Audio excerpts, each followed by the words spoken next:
नमस्कार, नवतेज टीवी में आप सभी का स्वागत है। मैं हूं आपके साथ हमेशा यादव। चलिए रुक करते हैं खबरों का।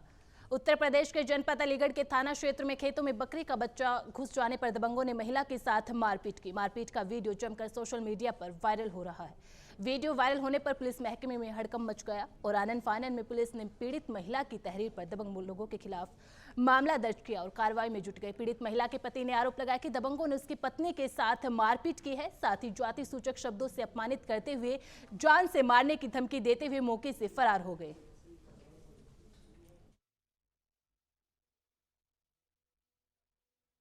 घटना सर मेरे घरवाली को और मेरी लड़कियों को बुरी तरह से पीटा है। घर में घुस कर के फिर बाहर खरंजे पर खींच के ले आए। किस किस वजह से मारपीट की है? मेरे बकरी का बच्चा उनके खेत में चला गया था या नहीं, मतलब पर हम भी अपनी गलती माने। हमने उनसे कहा था। किन लोगों ने मारपीट की है? ब्राह्मणों ने। क्या नाम है उनका? मदन लाल, सोनू और रुक्मिनी। तो और उसके बाद अलावा और भी कुछ क्या घटना? हाँ, उन्होंने मुझे जातिवादी की गाली दी है और गंदी गंदी गालियां दी हैं। अब कहाँ पर आए हो? मैं थाना गोंडा आया हूँ सर। क्या कह दिया उन्होंने? उन्होंने मेरी तहरीर तो ले ली, लेकिन अभी कुछ नहीं मालूम ये क्या कर रहे हैं, कुछ नहीं पता है। एफआईआर दर्ज हो गई है? एफआई दर्ज हो गई सर। तो गिरफ्तारी नहीं हुई क्या? गिरफ्तारी नहीं हुई है। क्या कह रहे हैं गिरफ्तारी के लिए? कह रहे हैं कि हम गिरफ्तार करवा देंगे, लेकिन अब तक कोई गिरफ्तार। उत्तर प्रदेश के कुशीनगर के थाना तरिया सुजान क्षेत्र के अंतर्गत हफुआ बलरामपुर जाने वाले रास्ते पर पुलिस और पशु तस्करों के बीच मुठभेड़ हो गई। मुठभेड़ में एक अंतरजनपदीय पशु तस्कर घायल हो गए, जिसे इलाज के लिए अस्पताल में भर्ती कराया गया। साथ ही पुलिस ने 3 पशु तस्करों को गिरफ्तार किया है और तस्करी के लिए बिहार ले जाई जा रही 35 गोवंश को भी आजाद कराया।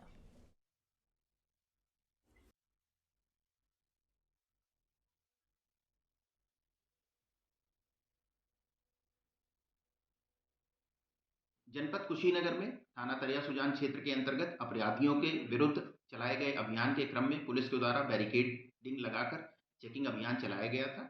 तभी पुलिस को वहां पर एक संदिग्ध ट्रक आता हुआ दिखाई दिया। पुलिस के द्वारा उसको रोका गया, उसकी तलाशी ली गई, जिसमें गौवंश बरामद हुए। साथ ही साथ गौवंश की तस्करी करने वाले 2 पश्चिमी उत्तर प्रदेश के गौ तस्कर भी उसमें से गिरफ्तार किए गए। तलाशी अभियान के क्रम में ही एक अपराधी पुलिस को चकमा देकर पास के ही खेतों में जाकर छुप गया, जिसके विरुद्ध पुलिस के द्वारा कॉम्बिंग ऑपरेशन वहां पर चलाया गया उसकी तलाश के लिए। इस कॉम्बिंग ऑपरेशन के दौरान उस अपराधी के द्वारा पुलिस टीम पर फायरिंग की गई। पुलिस द्वारा आत्मरक्षार्थ उस अपराधी के ऊपर गोली चलाई गई, जिसमें उस अपराधी को गोली लगी है। उस अपराधी की पहचान आमिर के रूप में हुई है, जो जनपद अमरोहा का निवासी है और पश्चिमी उत्तर प्रदेश का एक कुख्यात गौ तस्कर है, जिसके ऊपर 15 से अधिक मुकदमे उत्तर प्रदेश के विभिन्न जनपदों में पंजीकृत हैं। साथ ही साथ उसके 2 साथियों की भी गिरफ्तारी की गई है, जिनका नाम साजिद अली है, जो मुरादाबाद का रहने वाला है। इसका भी एक विस्तृत आपराधिक इतिहास है। तीसरा व्यक्ति रिजवान है, जो रामपुर का रहने वाला है। इसका भी एक विस्तृत आपराधिक इतिहास है। इस पूरी कार्रवाई में 3 अभियुक्तों की गिरफ्तारी की गई है। 35 से अधिक गौवंश बरामद हुए हैं, एक ट्रक बरामद हुआ है। साथ ही साथ जो इनके कट्टे और कारतूस थे, उसको भी बरामद किया गया है। इस पूरी जो कार्रवाई है, उसका संचालन करने वाली हमारी पुलिस टीम को मेरी तरफ से 25,000 रुपए की पुरस्कार की घोषणा की गई है। सभी पक्षों की क्रमबद्ध तरीके से जांच करके आवश्यक विधिक कार्रवाई। बाराबंकी जिले में सराफा व्यवसाय के साथ फिल्मी स्टाइल में हुए करोड़ों की डकैती का पुलिस ने खुलासा किया है। पुलिस ने डकैती में शामिल 7 आरोपियों को गिरफ्तार किया। गिरफ्तार किए गए आरोपियों में से एक आरोपी के साथ पुलिस की मुठभेड़ भी हो गई। आरोपियों के कब्जे से पुलिस ने 51 ग्राम सोना और 21 किलो 200 ग्राम चांदी भी बरामद की। हालांकि अभी भी 5 आरोपी पुलिस की गिरफ्त से बाहर है, जिनकी तलाश में पुलिस की 6 टीम और एसटीएफ की टीम भी लगी हुई है। साथ ही पुलिस ने फरार आरोपियों पर 25-25 हजार रुपए का इनाम भी घोषित किया है। उपलब्ध कराई थी, उससे पता चलेगा कि गाड़ी उसकी तो नहीं है, उसके पास नहीं है, वो कई जगहों पे काम करता है, उसी से पता चल पाएगा किसकी गाड़ी। तो अभी जो ये गिरफ्तार हुए हैं आरोपी, इनका क्या आपराधिक इतिहास है? कहीं कुछ इससे पहले भी इन्होंने इस तरीके की वारदात को अंजाम दिया है किसी जिले में? सभी के आपराधिक इतिहास अगर आप देखें उस पर लिखा हुआ मेरे प्रेस नोट में, सभी के आपराधिक इतिहास हैं कुछ न कुछ। राम बहादुर जो है वो हिस्ट्री सीटर है, कई बार जेल जा चुका है। गणेशी के 10-12 आपराधिक इतिहास है, आप उसमें देखेंगे तो वो भी हिस्ट्री सीटर है। इसमें आंसू भी, अबसार भी, नौशाद भी, इन सब के आपराधिक इतिहास है।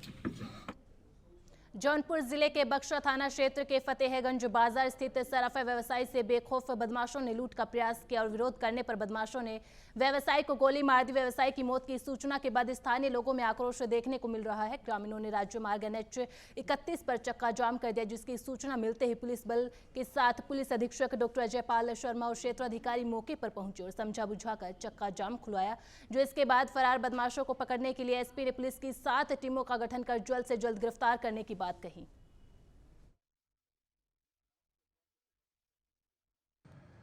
आज शाम को थाना बक्सा अंतर्गत फतेहगंज मार्केट में उमेश चंद्रसेठ नामक व्यक्ति अपने सराफे की दुकान को बंद करके जब अपने घर जा रहे थे तो लखौवा मोड़ के पास अज्ञात मोटरसाइकिल बदमाशों द्वारा उनको रोककर लूटने का प्रयास किया गया और जब लूटपाट का विरोध किया गया उनके द्वारा तो बदमाशों ने उनके ऊपर फायर किया, जिससे वो गंभीर रूप से घायल हो गए और अस्पताल ले जाने पर उनकी मृत्यु हो गई है।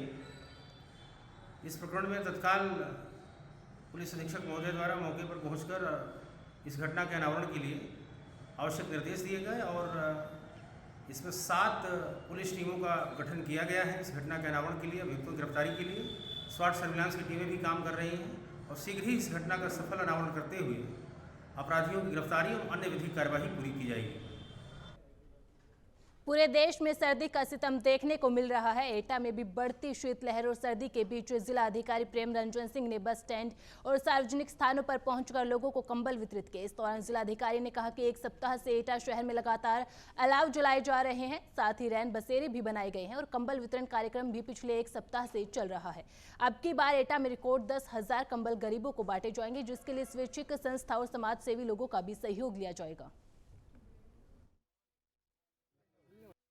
देखिए, जैसा कि हम लोगों को पता है पिछले कुछ दिनों में ठंड बढ़ गई है और उसी के अंतर्गत जनपद एटा में हम लोगों ने रैन बसेरे बनाए हैं और साथ में अलाव जलाने की व्यवस्था की है। पिछले 1 हफ्ते से ये कार्यक्रम चल रहा है। हमारे एटा नगर पालिका, साथ में अलीगंज तहसील क्षेत्र, जलेसर तहसील क्षेत्र, तीनों जगह रैन बसेरे बनाए गए हैं और साथ ही में जो हमारे ऐसे स्थल होते हैं, पब्लिक प्लेसेज होते हैं, जैसे कि बस अड्डा हुआ या फिर मंडी हुआ या फिर तमाम ऐसे जगह होते हैं, जिला अस्पताल हुआ, जहाँ पे पब्लिक इकट्ठा होती है, तो वहाँ पे हम लोग अलाव जलाने की व्यवस्था की है। साथ ही में हम लोगों ने इस साल 10,000 कंबल बांटने का निर्णय लिया है।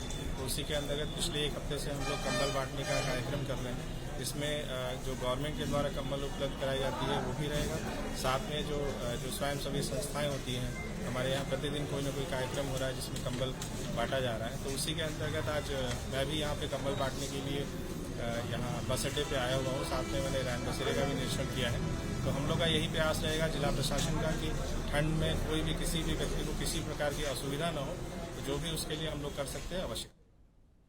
लोकसभा चुनाव 2024 के मद्देनजर मिशन मोदी अगेन के तहत जनपद सिद्धार्थनगर में पिछड़ा दलित और अल्पसंख्यक सम्मेलन का आयोजन किया गया, जिसमें राज्य मंत्री विजय लक्ष्मी गौतम ने बतौर मुख्य अतिथि शिरकत की और सम्मेलन को संबोधित करते हुए केंद्र और प्रदेश के जन कल्याणकारी योजनाओं का गुणगान किया। साथ ही महिलाओं और पुरुषों को भी कंबल वितरित किए। सम्मेलन में मिशन मोदी अगेन से जुड़े प्रदेश के तमाम अल्पसंख्यक समुदाय के पदाधिकारियों ने मोदी सरकार की तमाम जन कल्याणकारी योजनाओं की जानकारी दी।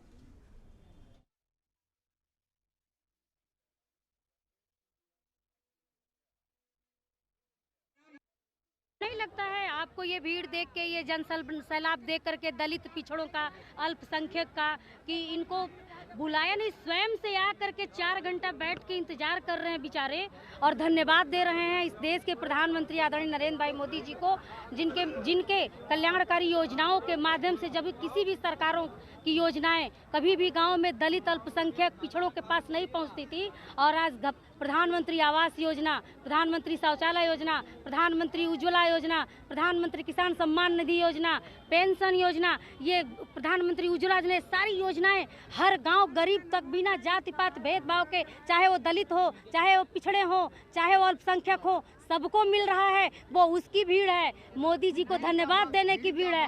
ये जो नहीं, ऐसी बात नहीं है। हमारे कार्यक्रम में पहले से कंबल वितरण भी था। ये एक सिस्टम था कि हम ठंडी आ गई है और सिर्फ यही नहीं, हर जगह हमारे सभी कार्यकर्ता, हमारे संगठन के लोग और हमारी पार्टी, हमारे मंत्रीगण और सरकारी संस्थानों के माध्यम से भी गरीबों को हमेशा कंबल वितरण किया जाता है। सिद्धार्थनगर जिले में एक जर्जर मकान गिरने से हादसा हो गया। हादसे में 2 बच्चों की मौत हो गई, वहीं 2 बच्चे गंभीर रूप से घायल हो गए। आनन फानन में ग्रामीणों ने मलबे से बच्चों को निकाला और इलाज के लिए अस्पताल में भर्ती करवाया।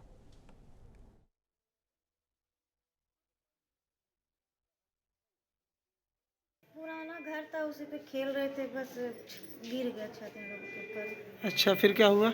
दब गया उसे। अच्छा, किसी की मौत वगैरह भी हुई है? हमारी जेठानी का लड़का है। कितने लोगों की? 2 है, पड़ोस में रहते हैं, वो देवरानी का लड़का और एक जेठानी का लड़का है। अच्छा, क्या हुआ, मौत हो गई? अच्छा, और आपके बच्चे क्या हाल है अभी? दवाई चल रही है उन लोगों की।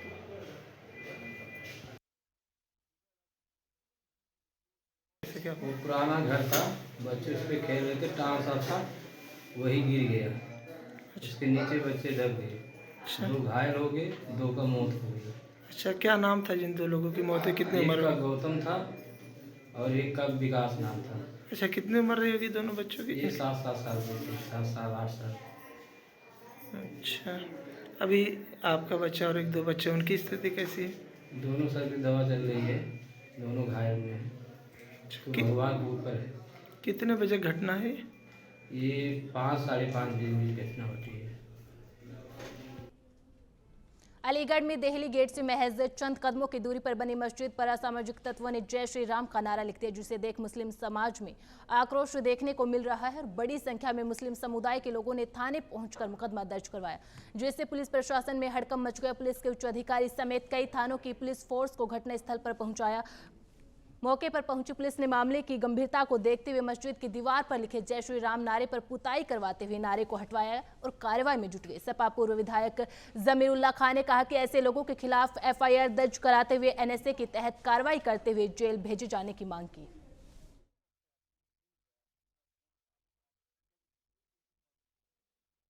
ये 10:15 की बात है। वहाँ से एक साहब गुजर रहे थे दिल्ली गेट से, तो कुछ लोग 6-7 लोग मस्जिद पर लिख रहे थे जय श्री राम। उन्होंने मुझे फ़ोन किया कि विधायक जी ऐसे ऐसे मस्जिद की दीवार पे, जो बाउंड्री की दीवार है, उस पर लिखा जा रहा है। उन्होंने वहाँ से मुझे फ़ोटो भेजा। मैंने तुरंत इंस्पेक्टर दिल्ली गेट को फ़ोन किया। मैंने कहा आपकी नॉलेज में है कि ऐसे ऐसे घटना हो रही है वहाँ पर? बोले मुझे नॉलेज में नहीं, मैं पहुँच रहा हूँ 10 मिनट के अंदर। मगर ईमानदारी की बात यह है कि इंस्पेक्टर जो दिल्ली गेट है वो 10 मिनट के अंदर पहुंच गई और वहाँ पर उन्होंने उसकी जो लिखा था उसको मिटाया और उसको पेंट करा दिया। लेकिन मेरा कहना ये है, ये कौन लोग हैं जो शहर के अंदर आग लगाना चाहते हैं? इलेक्शन का वक्त है, थाने के सामने एक चुनौती भरा नारा, ये वो लोग जो शहर के अंदर आग लगाना चाहते हैं, इनके खिलाफ एफआईआर होनी चाहिए और इन पे एनएसए लगा के कार्रवाई होनी चाहिए, इनको जेल भेजा जाए। देखिए, मैं इंदिरा न्यूज़ कांग्रेस से अलीगढ़ में अभी आज की खबर यह है कि देखिए दिल्ली गेट चौराहे पर मस्जिद पर जिस प्रकार से किसी शरारती तत्व या कोई सोची समझी रणनीति के तहत ये जय श्री राम लिखा गया, जिससे कहीं ना कहीं ऐसा लगता है कि सांप्रदायिक सद्भावना को बिगाड़ने के लिए ऐसा किया हुआ कृत्य लगता है। और ये कहीं ना कहीं अलीगढ़ के सौहार्द के लिए जो बिगाड़ने का प्रयास जिन लोगों ने भी किया है, उन पर पुलिस प्रशासन कठोरतम कार्रवाई करे और तुरंत का तुरंत करे, क्योंकि ये बड़ा मामला है। क्योंकि अलीगढ़ अमन और शांति के लिए जाना जाता है। उस अमन और शांति पर कहीं ना कहीं ऐसा लग रहा है कि कुछ लोग उसके अंदर सांप्रदायिक सद्भावना बिगाड़ने के लिए ऐसा कुछ उन लोगों ने किया है, और जिन लोगों ने भी किया है उनके चेहरे उजागर होने चाहिए और पुलिस प्रशासन का उन पर डंडा चलना चाहिए और ऐसे लोगों के घरों पर बुलडोजर चलना चाहिए, और ताकि ऐसे कभी भी भविष्य में भी ऐसा कोई भी व्यक्ति इसके अंदर कोई भी आगे कुछ काम न कर सके।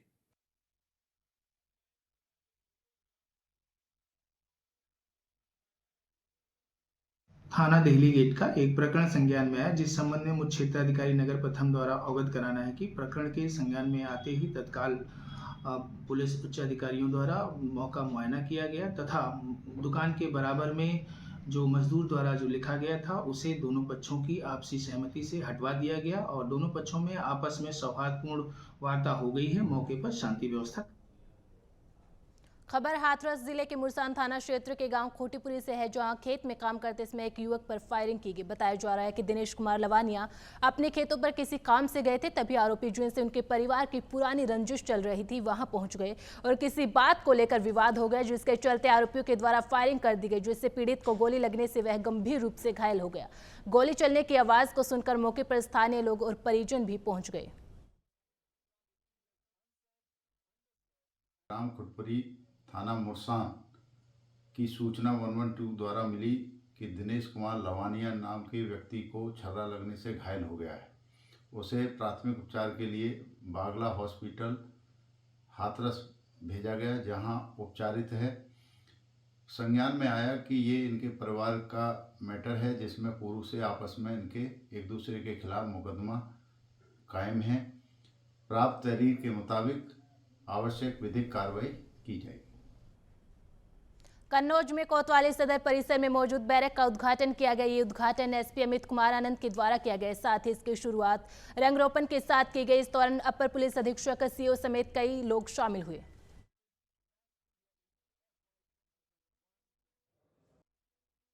आज थाना कोतवाली कन्नौज में एक रेनोवेटेड बैरक का उद्घाटन किया गया। ये पूर्व में बहुत जर्जर अवस्था में था, इसका रिपेयर कराया गया और अब इस बैरक को हमारे पुलिसकर्मियों द्वारा यूज़ किया जाएगा और इसी थाने में 2 और बैरकों का जीर्णोद्धार किया जा रहा है। इस नई बैरक जो इनके लिए उपलब्ध होंगी, इससे हमारे जो जवान हैं उनको रहने की फैसिलिटीज़ अवेलेबल होंगी, मूलभूत सुविधाएं उपलब्ध होंगी और मुझे आशा है कि ये सब कार्यों से ये और बेहतर कार्य करेंगे और जनता की सेवा और बेहतर तरीके से कर पाएंगे। जमीनी विवाद के चलते दबंगों ने किसान को रास्ते में मौत के घाट उतार दिया। खबर कन्नौज से, जहां एक किसान को कुछ लोगों ने रास्ते में रोककर इतना पीटा कि उसकी मौत हो गई। इस दौरान बीच बचाव करने आए पीड़ित के पुत्र और पत्नी को भी पीटकर घायल कर दिया। इस कड़ी में पीड़ित की पत्नी ने पुलिस पर कार्रवाई न करने का आरोप लगाया है।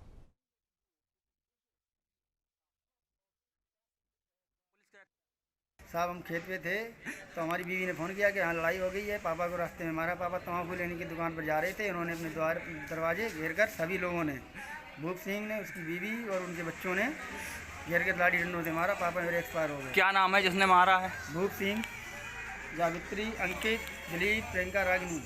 भूप सिंह कौन है आपके? चाचा हमारे। सगे चाचा हैं? सगे चाचा हैं। किस बात को लेकर विवाद था? मेरे के पीछे विवाद था साहब। मेरा फ्रेंड कम है, हमने कहा छोड़ दो, ये गाली गलौज करते हैं और लाठी डंडों से लेकर मारने के लिए आते हैं ऊपर। कितनी खेती है? 10 बीघा खेती है साहब। फिर क्या हुआ? वो भी कुछ नहीं हुआ साहब। उस दिन पुलिस वाले आए तो उन्होंने देखा, कहा कि इसने मेड़ काटी हुई है, लेकिन उसका फैसला नहीं हुआ था अभी तक। घटना के बाद आप पिताजी को कहाँ ले गए? घटना के बाद ससैया। क्या बताया डॉक्टर ने? एक्सपायर बता दिया। कन्नौज जिले में डीएम ने ठंड से राहत के लिए नगरीय क्षेत्रों में अलाव जलाने के निर्देश जारी किए हैं। डीएम के निर्देश पर यहां तालग्राम नगर पंचायत चेयरमैन मोहसिन रोजाना जल रहे अलाव का निरीक्षण भी कर रहे हैं। साथ ही नगर में रेन बसेरे भी चालू करवा दिए गए हैं। साथ ही निराश्रितों के लिए सोने के इंतजाम भी करवाए हैं। चेयरमैन का कहना है कि ठंड से बचाव के लिए अभी 20 सार्वजनिक स्थानों पर अलाव जलवाए गए हैं। अगर कहीं और जरूरत पड़ती है तो वहां भी अलाव का इंतजाम करवाया जाएगा। अलाव लगातार जो है 10 से 12 दिन हो गए हैं, कम से कम 15-20 जगह जो है अलाव जलवाया जा रहा है लगातार। नगर पंचायत की टीम जो है जगह जगह देख लेती है, जहाँ लकड़ी है तुरंत वहाँ पर पहुँचाई जाती है, तिराई चौराहों पे, और जो भी रुकने के लोगों के स्थान हैं वहाँ हर जगह अलाव जलवाया जाता है। और रुकते तो नहीं है, खैर यहाँ जो है कोई टूरिस्ट प्लेस नहीं है वैसा, लेकिन जो भी व्यवस्था कर दी गई, जो भी आना चाहे रुकना चाहे रुक सकता है। जनपद एटा के अलीगंज कस्बा स्थित जीडी इंटरनेशनल स्कूल में छात्रों के लिए वार्षिक कार्यक्रम का आयोजन किया गया। एनुअल फंक्शन के दौरान छात्र छात्राओं के द्वारा सांस्कृतिक कार्यक्रम में प्रतिभाग लिया गया। छात्र छात्राओं ने उम्दा प्रदर्शन कर अतिथियों का मन मोह लिया। कार्यक्रम का शुभारंभ एडी बेसिक अलीगढ़ मंडल कृपाशंकर और क्षेत्रीय विधायक सत्यपाल सिंह राठौड़ ने दीप प्रज्वलित कर किया।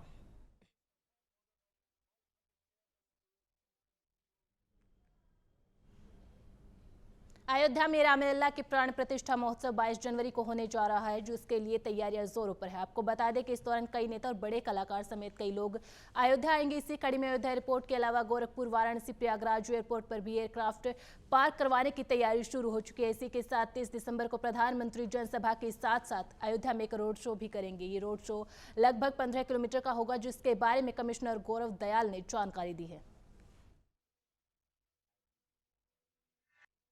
कि ये अनुमान ये लगाया गया है कि बहुत सारे ऐसे हमारे गेस्ट हैं जो कि चार्टर्ड प्लेन से आएंगे उस दिन। तो वो कितनी संख्या में आएंगे, कैसे आएंगे, वो एक बहुत बड़ा आयोजन है। और अगर वो आते हैं तो यहाँ पर उनको ड्रॉप करके वो लोग जो हमारे निकटवर्ती जितने हेलीपैड्स उपलब्ध हैं जो नेबरिंग डिस्ट्रिक्ट्स में हैं, जैसे कि प्रयागराज है, गोरखपुर है, वाराणसी है, वहाँ पर उनको पार्क करने की व्यवस्था की जा सकती है। तो ये जब एग्जैक्ट संख्या पता चलेगी और ये एविएशन डिपार्टमेंट के साथ कोऑर्डिनेट करके व्यवस्था कराई जाएगी। 30 दिसंबर को माननीय प्रधानमंत्री जी आ रहे हैं। 30 दिसंबर को एयरपोर्ट का उद्घाटन होना है और हमारा जो रेलवे स्टेशन बनकर जो नया तैयार हुआ है फर्स्ट फेज में, उसका उद्घाटन होना है। और जो हमारे जो 2 रेल्स हैं उनको हरी झंडी दिखाएंगे माननीय प्रधानमंत्री जी। और उसके अलावा एक जनसभा प्रस्तावित है जिसमें कि जनता से संवाद होगा। और जिस प्रकार से तो वो रोड शो, चूंकि वो एयरपोर्ट से लेके और रेलवे स्टेशन तक बाय रोड आएंगे, तो रोड शो उस फॉर्म में होगा और हम लोग बीच में उनके स्वागत की व्यवस्था यहाँ पर हम लोग कर रहे हैं। और आम जनमानस भी उसमें बहुत उत्साहित हैं। वो लोग भी अपने स्तर से जगह जगहों पर उनको माननीय प्रधानमंत्री के स्वागत की तैयारी वो लोग कर रहे हैं।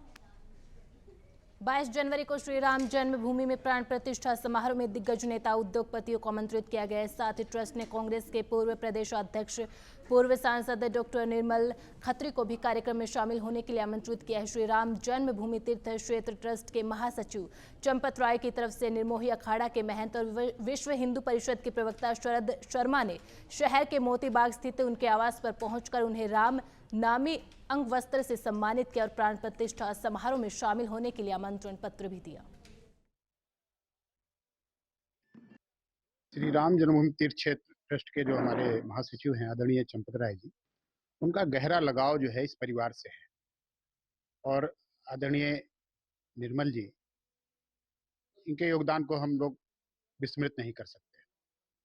यह परिवार जो है प्रारंभ काल से ही जो है अपरोक्ष रूप से सहयोगी रहा है। और आज जो हमको बड़ा सौभाग्य मिला कि हम आपके निवास पर आए और आपका दर्शन प्राप्त हुआ। साथ ही तो श्री राम जन्मभूमि की प्राण प्रतिष्ठा का कार्यक्रम जो 22 जनवरी को है, उसको लेकर निमंत्रित करने आए हैं और उन्होंने सहर्ष स्वीकार किया है। और मुझे लगता है कि वह पधारेंगे और रामलला का जो दिव्य और भव्य मंदिर का निर्माण हो रहा है उसको अपने नेतृत्व। ट्रस्ट के महासचिव परम आदरणीय चंपत राय जी की ओर से आज निर्मोही अखाड़ा के श्री महंत जी, शरद जी और अन्य साथी और अग्रज हमारे 22 तारीख को जो प्राण प्रतिष्ठा का कार्यक्रम है उसका निमंत्रण लेकर के आए हैं। मैं निमंत्रण को सहर्ष स्वीकार करता हूं और ये उनकी महानता है कि वो स्वयं चल करके एक पुनीत यज्ञ में शामिल होने का आमंत्रण मुझे देने आए। उत्तर प्रदेश के बुलेटिन में फिलहाल इतना ही। आप बने रहें नवतेज टीवी के साथ। नमस्कार।